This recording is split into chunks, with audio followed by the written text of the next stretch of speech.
What would you do if one day you wake up a vampire, but not just any vampire, an evolved vampire, one that isn't affected by the sun or water, one that cannot be put down?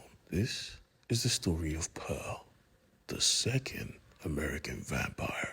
Our story begins with Pearl heading to her best friend's room and realizing Shorty was crying herself to sleep, only to look up and get awoken by the same girl you thought was dead. Pearl was alive. Matter of fact, she was healed. She looked strong, but she was pissed off. Embracing her friend, she told her, "Hey T, I need you to leave this town, and I need you to leave it tonight. You are not safe here. Here, have some money. Use it to step out. Go wherever you want to. Or matter of fact, go to our friend from work." But her friend was confused. "Is someone after you?" And Pearl simply replied, "No, I am after them," before kissing her forehead and taking her leave because she had a job to do. But before she left, she made sure to apologize for the mess because she did leave a mess. The Vampire Council, though, they were pissed. They lost their lapdog, and they have suspicions that it was Mr. Sweet that took them. The youngest among them wanted the smoke, but the oldest, they knew. "We don't even know his weakness, young one. If we try to provoke him, he could destroy our life, our very way of living. We have to be careful, because honestly, he was a cowboy. He had no honor, no class. He was just a wild, very strong vampire. Just to be careful, he gave the youngest the address of where the call came from and asked him to go check it out while he and the rest have lunch." The youngest felt like, yeah, this ain't it. We ain't no slaves, but they still followed suit because they were vampire nobility. I mean, actual actors were their drivers. But our girl Pearl didn't give a fuck. She stole a bike and pursued, and she came in hot. Looking at the driver, she said, "Who? I know you. Aren't you an actor?" He said, "Of course." And she screamed, "I don't give a fuck," before leaping from the bike with her claws outstretched, and she ripped him from it. She was merciless. Ripping a hole in the roof, she proceeds to rip off the face of the other vampire sitting there. She didn't care, causing the car to crash. She said she was going hunting, and she meant it. The vampire tried to use his umbrella to protect himself from the sun, but she said, "Nah, you gonna eat this wood," and fed it to him. He died instantly. The female, however, had a really nasty mouth. She started hurling insult at our girl Pearl.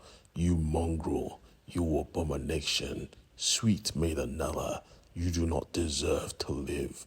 You are lucky I am underneath this car, or I will rip your face off in turn." And Pearl said, "You know what?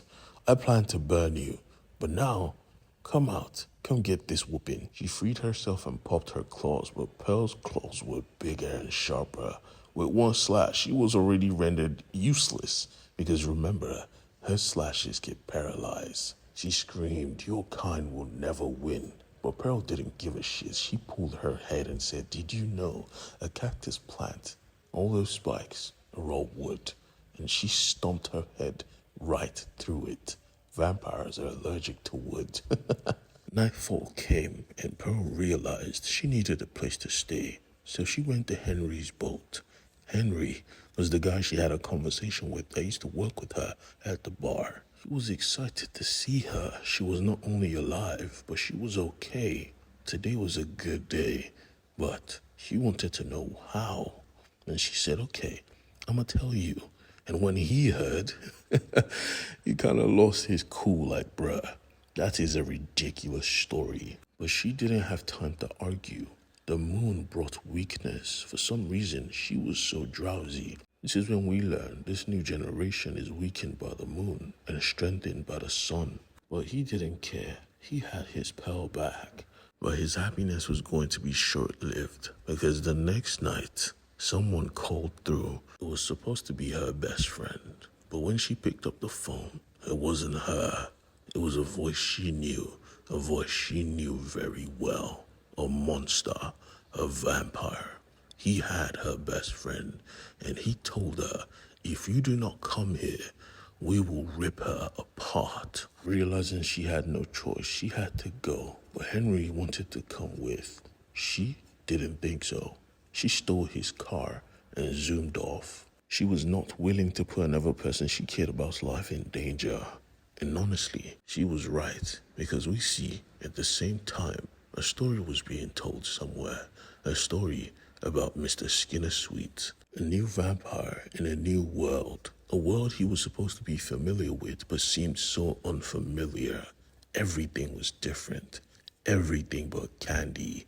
He saw the candy store and went straight for it, slamming into it and eating whatever he could find. But sadly, he wasn't craving candy. He was craving blood. So as soon as the owner came through, he ripped him apart. His thirst was uncontrollable.